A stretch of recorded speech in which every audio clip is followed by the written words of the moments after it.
So let's begin at the very beginning. Let's begin where our story begins, and it begins long before we ever emerge into this world. It begins with our cosmology. Many people think that cosmology is out there, it's all about space, but we are the product of whatever is happening in our cosmology, and our cosmology has changed over time. Almost universally, ancient texts and traditions, they tell us a story. What they tell us is that we are deeply connected to everything in the universe. We're connected to one another, we're connected to ourselves, we're connected to the cosmos, to all forms of life. They tell us that we are the product of intelligent processes that have emerged over long periods of time. I've been blessed in my adult life.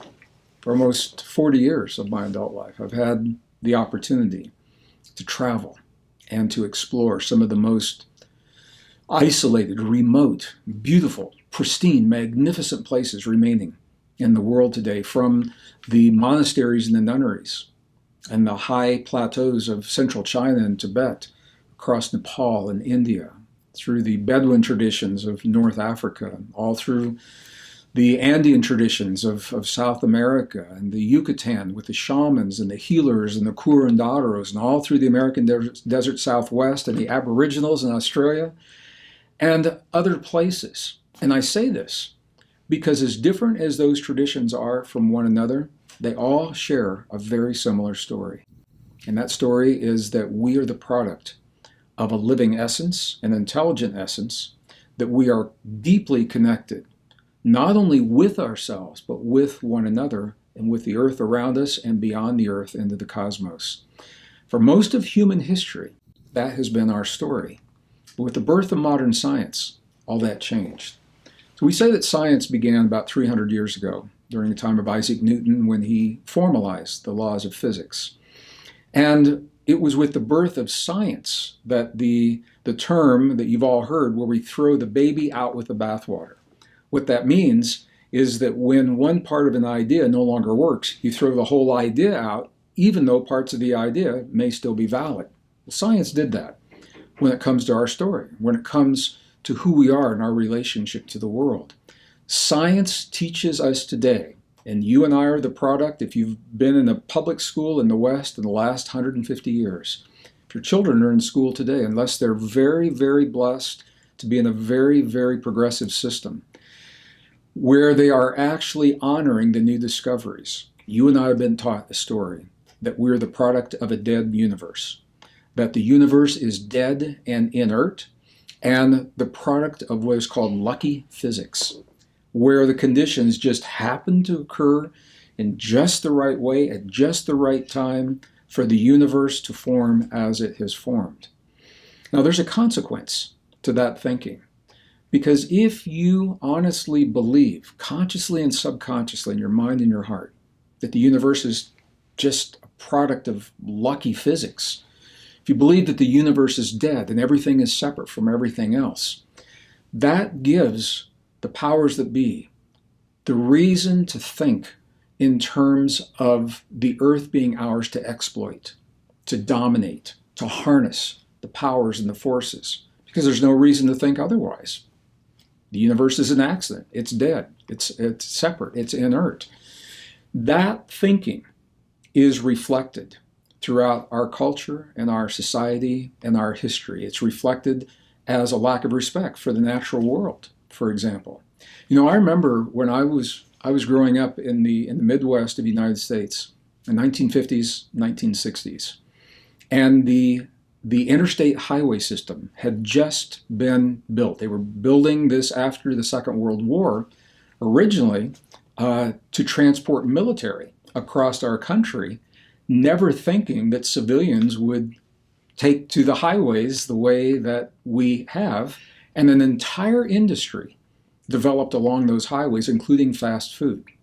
So I remember 50s and 60s, people stopping at fast food restaurants, and when they were finished with the meals that they got in the paper cups and the paper bags and the plastic containers, they wanted to throw them away. And at that time, away simply meant out of sight. So those containers went right out the window, because there was no reason not to litter.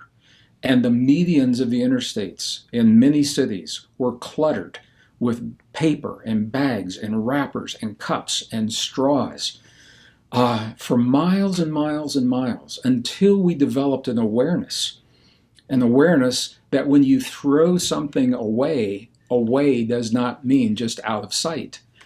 But it was a way of thinking back then, because the idea was that Earth is so vast, the oceans are so big, and there's so much land in the US that we can just dispose of things by getting them out of our sight. Well, you and I know that's all changing now, fortunately. There's a new awareness that is developing, but the thinking underlying that kind of disposal is a direct consequence of us being taught that there's nothing really special about the cosmos, nothing really special about our relationship to the cosmos. So the question is, we're running out of resources now on the planet. We're starting to look at other places. We're looking at planets to mine, the moon, for example, and the planet Mars and asteroids. Here's the question, are we going to exploit those places the way that we've exploited our own planet because of the thinking that we have been led to embrace, that everything is separate and that we are living in a dead and inert universe? Well, similar story comes with you and I.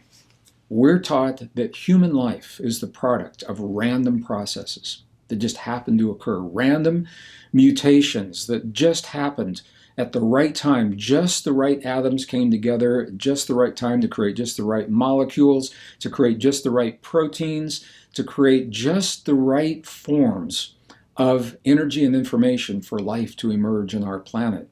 And when you hear that, the question is, where's the specialness? Now, where's the specialness if we are the product of random processes?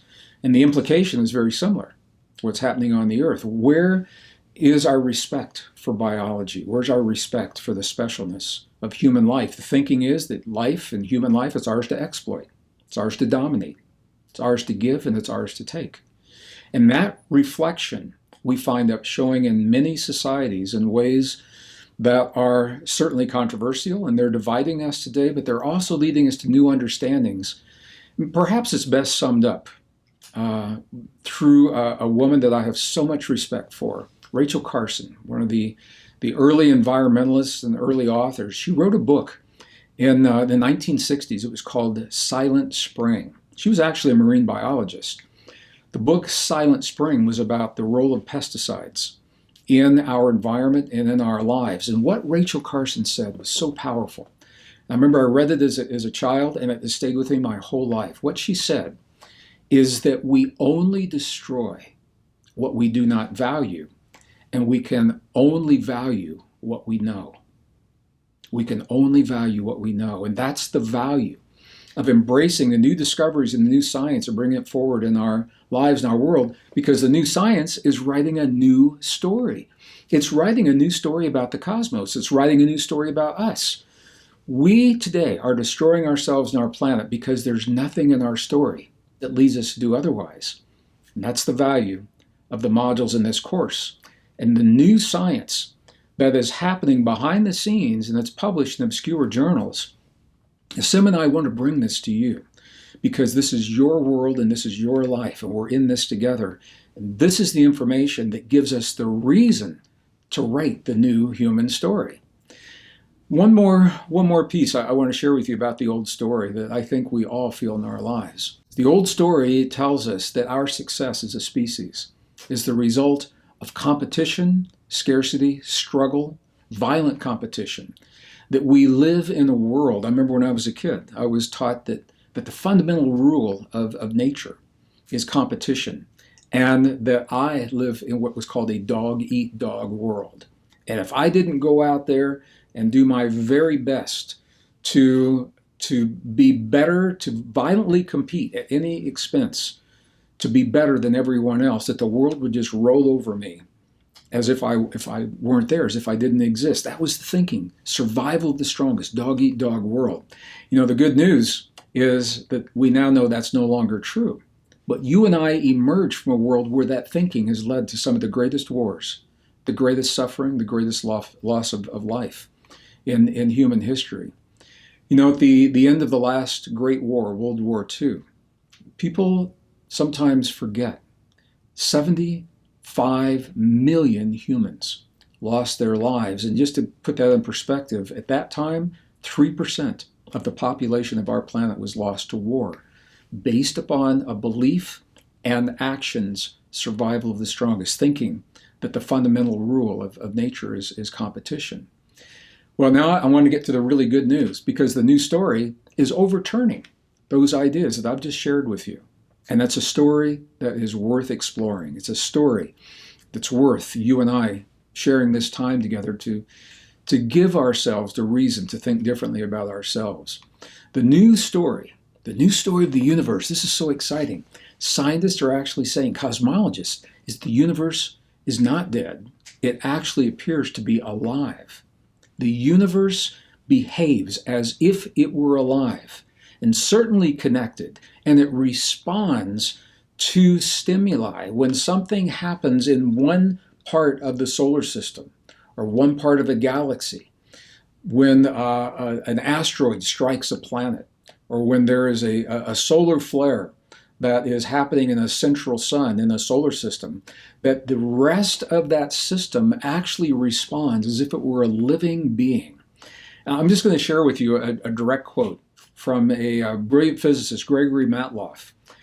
And what he says, and I'm going to invite you to listen. These are the words of a scientist, not a philosopher, not a new thought author or thinker in our genre. This is a rock solid scientist, and he's beginning to embrace what the discoveries are showing about connection. Listen to this. I'm going to read this directly so I get this right.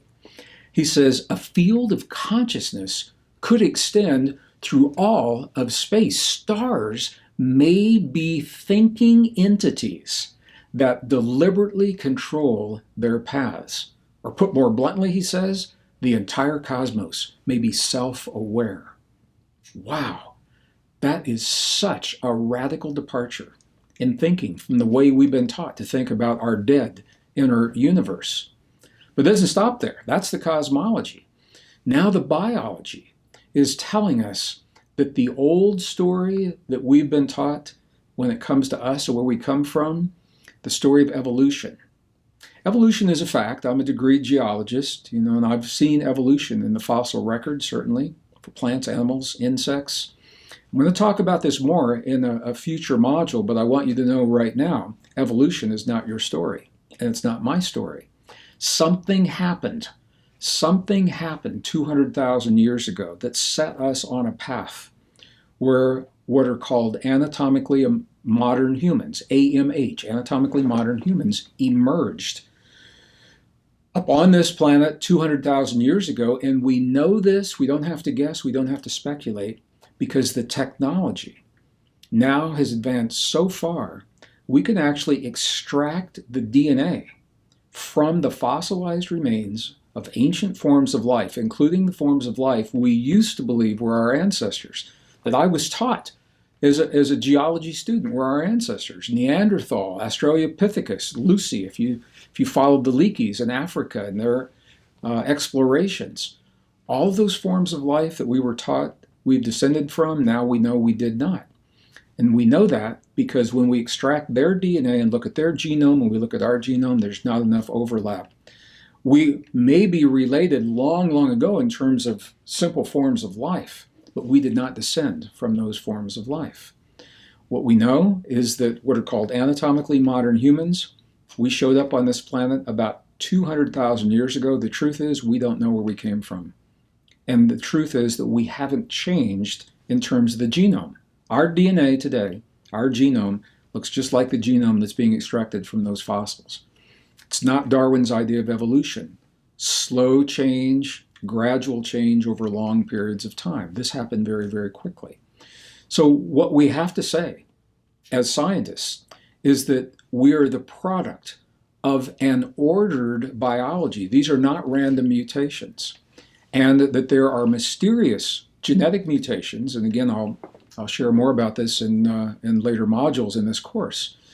But what scientists now are telling us is that the mutations that give us our humanness could not have happened through an evolutionary process. Something else had to have occurred. So we have to say, as scientists, there was some kind of an intervention. We just don't know what that is right now. The news story, you can see where this news story is leading. The news story tells us that nature, the fundamental rule of nature, it's based upon cooperation, not competition. Isn't that a beautiful way of thinking? Now, you and I probably have sensed this intuitively. So the news story, the science is telling our minds what we've always suspected is probably true in our hearts. But we see this modeled in the world around us. And if you have any doubt at all that cooperation is the fundamental rule of nature, you are the living reminder. Let me tell you why. Because every one of us, every human, has approximately 50 trillion or so cells in the human body. Every one of your 50 trillion or so cells right now is cooperating with all those other cells to give you the systems and the balance and the chemistry and the neural production, the hormone production, and the immune response in your body so that you can be sitting sharing this time with me right now. If they were not cooperating, you and I could not be together like this. So if we have any doubt of the role of cooperation in our world and in our lives, we need look no further than the cells, the very cells that give us life in our bodies. And I think it's so beautiful that each of us is a living reminder every moment of every day, how deep that cooperation goes. I just want to say something about this. People say, well, Gregg, we see a lot of violence in the world. And that's true. And what that tells us, the more violence and the more suffering that we see in the world, it tells us how far we have strayed from the truest law of nature, the fundamental principle of nature. To solve the problems, we've got to return to that harmony that we find in cooperation with nature. The old story tells us that you and I, that humans, are somehow weak and flawed and imperfect. There's a thinking in some technological communities that carbon-based life itself is flawed, and that as humans, we are deeply flawed, that we are weak and vulnerable and victims of our environment. And that story tells us, because we're vulnerable victims, they've got a savior for us. It's called technology. They say, if you will embrace our technology, invite our technology into your body, we'll save you. If you'll invite our chemicals into your blood, we'll give you a stronger immune response. If you'll invite the wires and the computer chips into your brain to replace your neurons and under your skin, we'll make you a better person. Well, that's a path. It's a technological path. And it may benefit some people to some degree. There's a reason the technology is there. But it also has its consequences, and we're going to explore that. We're going to explore that on a very deep level in a future module in this course. But I want you to know this is the old story that you and I are steeped in, and it's through this story that we are being asked to solve the greatest problems that have ever come to the doorstep of humankind.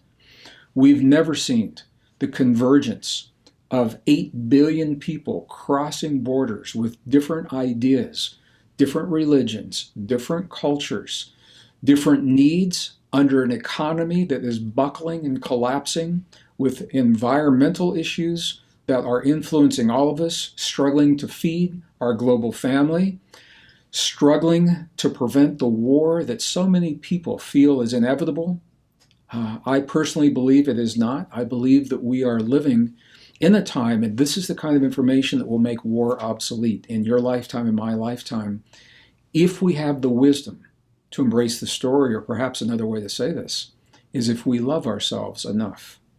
And this is the question: do we love ourselves enough to live our lives in a way and to offer to our bodies what we need to be the best versions of ourselves and create the best world possible? You and I are answering that story right now.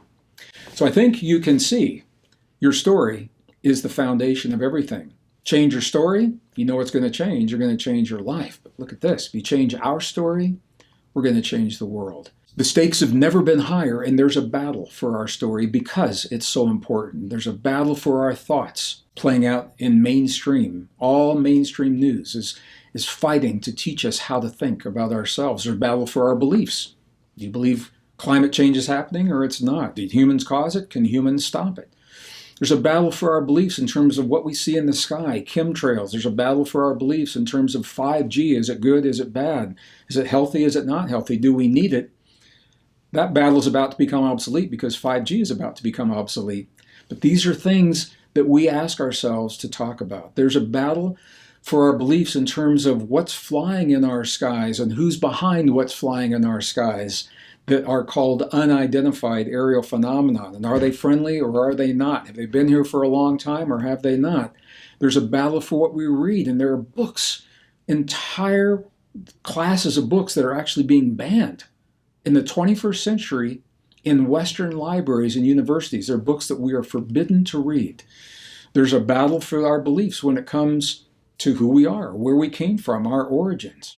There's a battle for our bodies. What does it take to get healthy in our bodies? What does it take to stay healthy in our bodies? What does it take for our children to be healthy in our bodies? All those battles are happening. I'm acknowledging them, and they're all important, but there's a deeper battle that all of those other battles are creating a diversion for. And that's the battle that I'm going to talk to you about right now. It's the battle for our very humanness. There is a battle for our humanness that is unfolding right now. And it is that question that Nissim and I are going to explore as we go through this course, because the question is, what is our relationship to the universe? What is our relationship to the universe? The forbidden question: are we passive observers, victims of our circumstance in this universe? That's what I was taught when I was in school. Or are we somehow active participants? Do we have the ability to influence? Now, I'm not saying to control or manipulate, but I'm saying, are we somehow connected to the world around us and one another in a way that gives us the ability to actually influence in a good way what's happening in our lives? You know, two of the most famous scientists, physicists in our lifetimes, struggled with this question. And what's so interesting, the two scientists, they were alive at the same time. They were friends. They were colleagues. They taught at the same universities. They had the same equations. They attended the same conferences. And they had two very different outcomes of opinion based upon what they had found. You probably guessed Albert Einstein is one of them. Now, I was fascinated when I learned this about Einstein. Einstein believed, and he wanted to believe, that we are separate from everything and powerless in our universe because there's nothing that connects us with everything else. In his actual words, I just want to share with you, Einstein said, quote, "We live in a world which exists independently of us human beings, which stands before us," he said, "like a great eternal riddle, at least partially accessible to our inspection and thinking." So Einstein said, yeah, there's a world out there, and we have the ability through our technology and our intellect to check it out, to understand it. But he said that world is separate from us. Now, his colleague, Professor John Wheeler, Princeton University, brilliant, brilliant man, made a statement in his time that was so far ahead of what others were thinking. And what John Wheeler said, he said, we could not even imagine a universe that did not contain us, observers. Because, he said, the very building blocks of the universe are the result of us observing the universe. He went on to say that we're part of a universe that's not finished yet. It's a work in progress, and I love this. This is a direct quote. He said, we live in a participatory universe. He didn't say that we are manipulating. He didn't say that we are controlling. He didn't say the universe is ours to dominate or to exploit. He said we live in a participatory universe. Now, this is a radical departure from the thinking of his time. He passed not long ago, and for many scientists, it's still a radical departure today. However, it's what the evidence supports. The new discoveries that are not being shared in the mainstream classrooms and textbooks support precisely what John Wheeler said to us. So in summary, what I'd like to bring together from this part of our module is when we honestly embrace the deep truth of the discoveries that both Nassim and I are going to share with you from a biological perspective, from a cosmological perspective, from an archaeological and a mathematical perspective, we're going to give you the reasons to write your own new story. And it is a beautiful story of hope and possibility based upon self-empowerment, and here's the key, self-regulation of this extraordinary potential that you call your body and your relationship to your body. For the first time in 5,000 years of human history, we have the personal tools and we have the technology to free humankind from the ancient shackles of fear and greed and hate that have led to so much suffering in our past. And that is the deep truth of why Nassim and I feel the way that we do and have dedicated our lives to sharing this information and bringing it to you. This is the potential that you and I embrace right now. This is the forbidden science that is the secret of our past and the promise of our future. So what do you do with everything I've just shared with you about your story? Well, your story does matter, and I hope you're able to see that on a deeper level. I'm going to simply invite you to consider. You don't have to formally write it down unless you'd like to. Think about your story and how it's influenced the relationships in your life, how your sense of value and worth has influenced the kinds of people that you've invited into your life on deep and intimate levels with. Think about how your story has influenced your health. When life is good, health is easy. When life gets tough, it's how we respond to life's challenges that often make or break the health in our lives. How's your health been influenced by the way that your story has led you to respond to life's disappointments, to life's suffering? How's your story influenced the kind of jobs and careers that you've even felt worthy of exploring or that you felt you were worth applying for? Are you happy in the job or the career that you give your life energy to every day? And if not, how has your story influenced that? And consider how embracing a deeper connection with your body and the world around you is going to bring more joy into your life through the choices you make and the deep truth of the forbidden science that reveals these extraordinary potentials of the new human story. So in our next module, module number 3, we're going to do just that. We're going to take this story a little deeper to explore the field that scientists now acknowledge exists, the field that underlies all existence, our relationship to the field, and how we can embrace that relationship every moment and every decision of our lives. Thank you for sharing module number 2. I hope you've enjoyed it as much as I've enjoyed sharing it with you. I look forward to the next module. If you'd like to see more, click the link below and you'll gain access to hundreds of transformational education programs on the Humanitysteam Plus platform.